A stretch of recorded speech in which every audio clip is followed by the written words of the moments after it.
Bonjour à tous, amis restaurateurs, bienvenue dans cette nouvelle vidéo.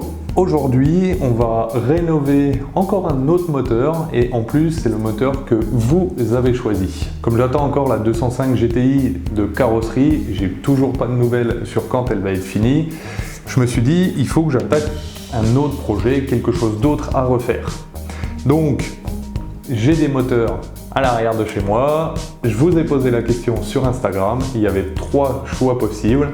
Un moteur 1,9 litre 130 chevaux, 2 moteurs 1,6 litre 115 chevaux.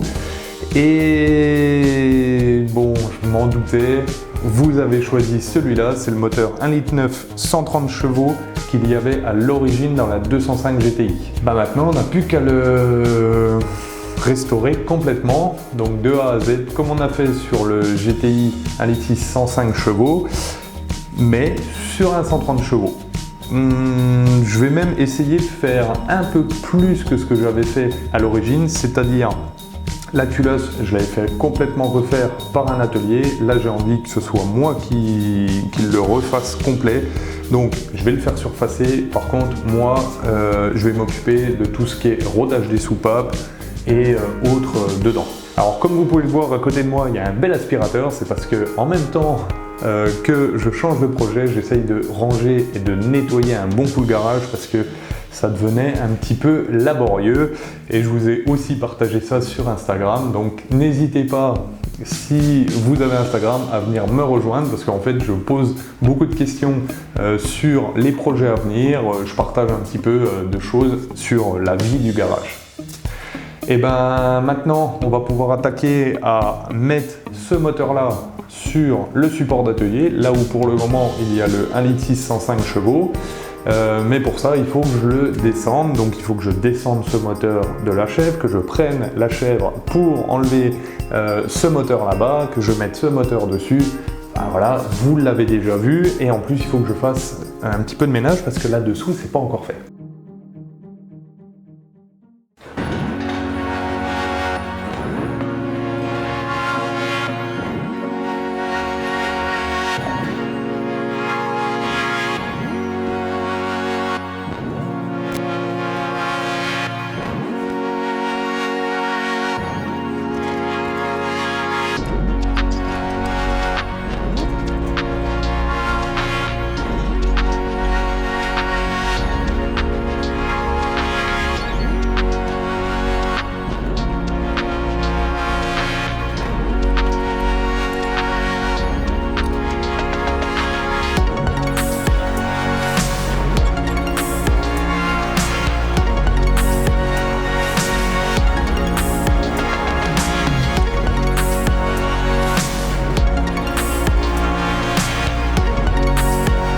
Comme j'avais pas ces pattes de fixation sur le 1,6 litre 105 chevaux, il a fallu que je les démonte sur le 1,9 litre 130 pour les mettre sur le 1,6 litre pour pouvoir le soulever. Donc c'est juste 2 pattes avec 2 vis. Donc j'installe ça et on va pouvoir le soulever enfin.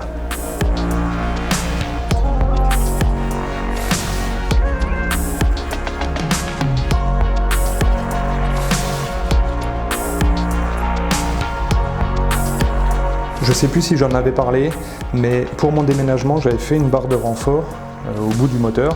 Donc on va l'enlever parce qu'autrement, je ne peux pas sortir le moteur.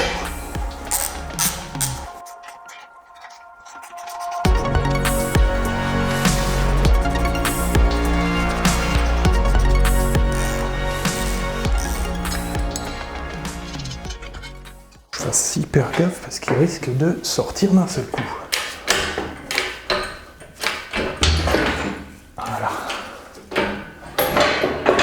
Doucement, bijou. C'est bon? T'es calmé? Ok.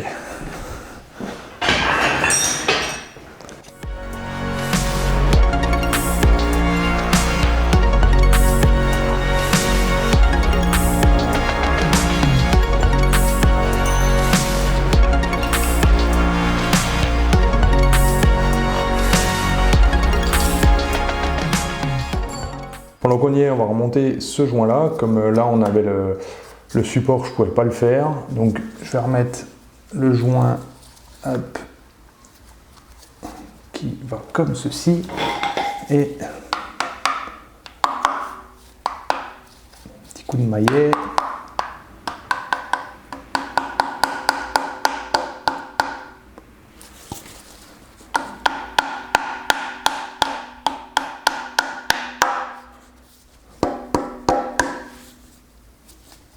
Donc comme il y a une petite gorge, un petit angle sur le bord, je pense qu'il faut qu'il aille juste au fond.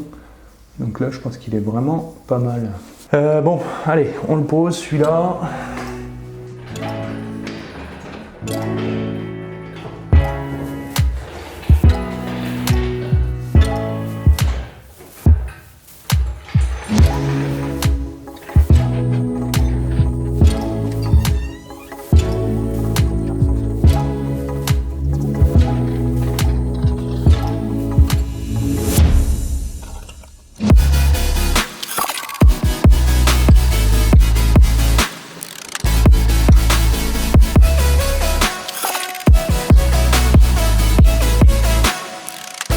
Ah, il est beau, il est beau, il est beau, mais quand il est comme ça, il faut enlever l'embrayage et le volant moteur et puis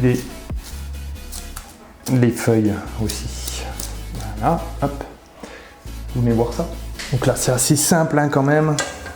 Toutes les vis qui sont autour, bien sûr, ça va tourner. On les défait. Ouais, je pourrais bloquer le volant moteur, mais la flemme.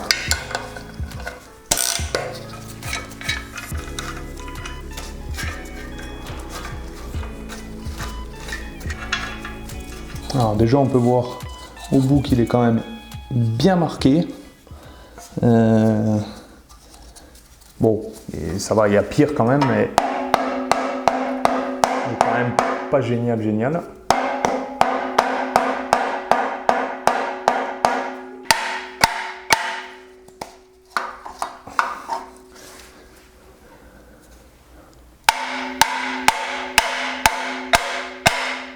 Toujours faire de la persuasion avec un marteau.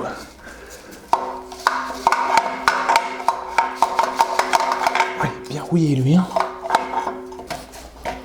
Voilà. Ouh. Bon, le volant moteur qui a quand même des petits défauts, qui a chauffé un peu quand même, on voit. Hein. Petite marque. Certains endroits, mais bon, rien de vraiment alarmant. Hein. J'essaierai de bien le nettoyer. Autrement, pour l'embrayage,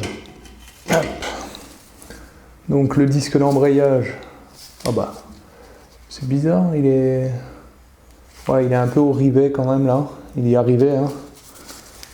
Et de l'autre côté, ouais, là aussi. Donc bon. Lui, il aurait pu tenir encore. Hein. Vraiment, il est bien, mais il est arrivé quand même en fin de vie, on va dire. On va enlever tout de suite aussi le volant moteur, donc même procédure, hein. Sauf que là, c'est serré beaucoup plus fort. Donc là, ça va tourner. Je me pose la question si je le fais à la déboulonneuse ou je vais essayer déjà au marteau, on va voir. Alors ce que je fais là, vous avez vu, je tape, mais c'est des clés chrome vanadium là, un Magnusson. Hein. C'est pas ma Facom. Hein. Donc vous énervez pas, c'est mes outils. À la limite, si j'ai envie de taper dessus, hein. Vous voyez ce que je veux dire?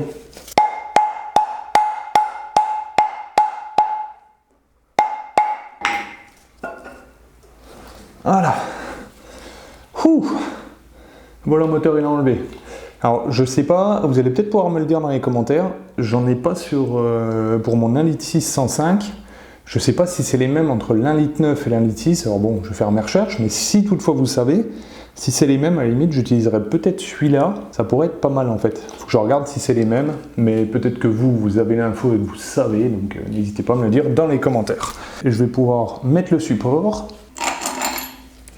Alors c'est le support que Anthony de Carze Mecha m'avait dit, mais tu t'embêtes quand tu le mets. La dernière fois j'avais laissé le support sur le support d'atelier et j'avais mis après le moteur dessus. Et il me dit mais non, mais tu mets le moteur avant, tu t'embêteras moins la vie. Et je crois bien que ouais, de ce que j'ai vu de tout le monde, oui, ça va être beaucoup plus simple comme ça.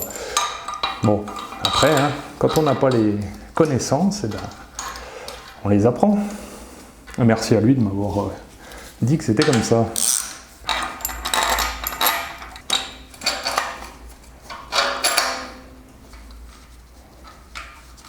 Alors, pas besoin de serrer trop fort, hein, ça sert à rien du tout.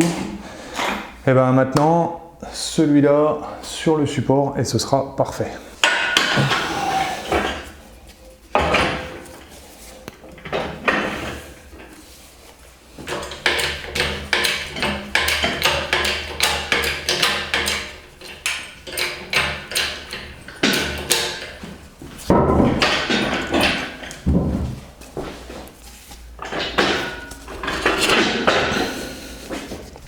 Ma barre, la barre de fer.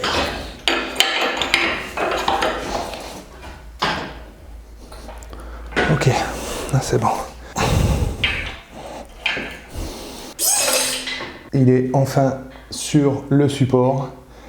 Un peu de sport quand même, mais c'est vrai que la technique de mettre le support sur le moteur et après de venir le mettre dedans, c'est quand même 10 fois plus simple en fait. Avant de démonter le moteur, on va regarder l'état général du moteur et surtout je vais vous montrer quelques petites particularités qu'il y a sur les moteurs de 1,9 litre GTI comme celui-là. Alors déjà, en partant du haut, bon, on voit que la culasse quand même est super propre. Vraiment, d'habitude elles sont toujours grasses à cause du joint de couvre-culasse. Là, on est pas mal. On a, alors je vois un numéro frappé, mais ah si, on a un numéro qui est noté là. Alors, on a 3110 90 qui est frappé juste à ce niveau-là. Donc, je pense que c'est la date. Il y a possibilité, mais bon, là, je m'avance un peu, mais ça peut être la date de la culasse. Ensuite, on a le collecteur d'échappement qui, lui, ça va être un gros problème, ce collecteur. Parce que j'ai déjà essayé de desserrer les vis qui le maintiennent et je galère vraiment. Elles sont complètement rouillées, ce qui est normal, c'est un échappement. Et je vais essayer de trouver un appareil pour chauffer tout l'acier pour pouvoir essayer de les extraire. Je ne sais pas si je vais y arriver, on verra ça. Ensuite, on a la partie médiane qui, elle, on peut le voir aussi, il est quand même assez propre, il est juste un peu sale, mais par rapport au GTI 1,6 litre 105 que j'ai refait, vraiment celui-là, là, à l'arrière, il est pas mal. Par contre, on a la partie basse qui, elle, est très très sale. Alors ça, je pense que c'est dû, toujours pareil, au joint du bas du carter d'huile. Comme d'habitude, il fuit, ça c'est sûr. Hein. En plus, ça c'est un commentaire qu'on m'a dit, un très gentil commentaire en me disant que on ne pouvait rien faire, que ça fuirait tout le temps. J'y crois pas trop, on peut, je pense, faire quelque chose. On essaiera d'améliorer dans tous les cas ce système-là. Je sais pas, on mettra du joint, on mettra ce qu'il faut pour éviter toute fuite, parce que quand on a refait un moteur, c'est quand même super embêtant quand les joints fuient. Et une des particularités aussi du moteur 1,9 litre, c'est cette cale qui est là. Donc c'est une cale en alu qui doit faire à peu près 1 ou 1,5 d'épais et qui se met sous entre le carter d'huile et le bloc. Et ça, c'est dû au vilebrequin qui est un peu plus gros et voilà, tout ça pour que ça puisse quand même se balader. Ensuite, sur la partie latérale, bon, comme d'hab, je vais repeindre le carter au-dessus. Micro-billet, cette pièce-là, alors celle-là, elle est toujours dans un aspect super beau.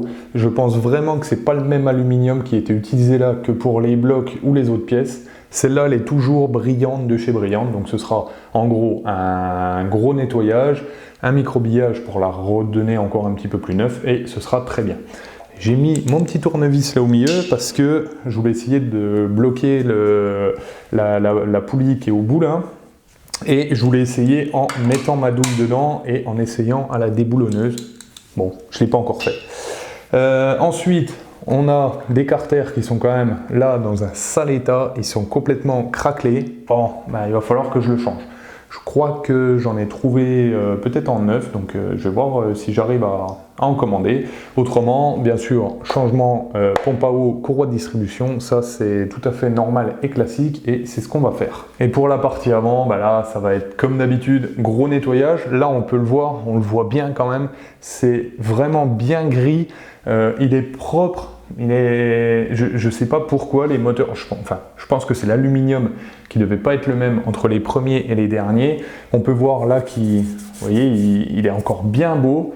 Je pense juste un bon nettoyage et ça devrait le faire. Ensuite, gros dégraissage, mais là ça va partir aussi avec le microbillage normalement, mais je vais le dégraisser un peu avant. Il faut que je trouve comment on enlève les tuyaux pour aller vers le filtre à huile là. Je n'ai jamais fait ça encore. Ça il faut que je trouve. Toute la cloche là normalement doit s'en aller. Nettoyage donc de là. L'allumeur, pareil, on va le nettoyer. J'ai dit à un moment qu'il faut que je fasse un tuto sur les allumeurs pour les démonter complets et les refaire. Et bien sûr tout l'intérieur, donc comme d'habitude on va changer les segments, on va contrôler l'intérieur, on va regarder aussi l'arbre à cam dans quel état il est, refaire le jeu aux soupapes. En parlant de ça, il faut que je me trouve des cales d'épaisseur parce que maintenant je les ai plus, je les ai rendus donc j'ai plus ma boîte de cales. Il faut que on refasse un peu tout et surtout je vais essayer, comme je vous disais au début de la vidéo, des nouvelles techniques par rapport à faire de l'acier noir, de protection, nettoyer donc le bloc au microbillage, la culasse au microbillage, des protections aussi pour pas abîmer les supports, enfin les plans de joint, il va y avoir énormément de choses et j'espère surtout des nouvelles techniques pour moi que je pourrais vous montrer. Alors ce sera certainement les premières fois que je le fais, donc il faudra être indulgent, mais pour moi, peut-être pour vous aussi, pour apprendre des choses, j'espère intéressantes pour tout le monde. On va se quitter sur ceci pour la première vidéo. On a fait le tour du moteur, on l'a installé sur le nouveau châssis, on a réinstallé un nouveau joint sur le moteur de la 1,6 litre. On a énormément de boulot. Moi là, ça m'a pris une bonne après-midi entre filmer, tout installer, tout faire propre, ranger mon garage. Donc là, on va commencer le gros du sujet. En gros, on va, je pense, tout démonter dans le week-end prochain. J'espère que cette vidéo vous aura plu. Alors surtout, n'hésitez pas à commenter, à partager. Vous pouvez me rejoindre sur les réseaux sociaux, Instagram, Facebook et Discord. Moi, je vous souhaite à tous une très bonne semaine. Restaurez bien.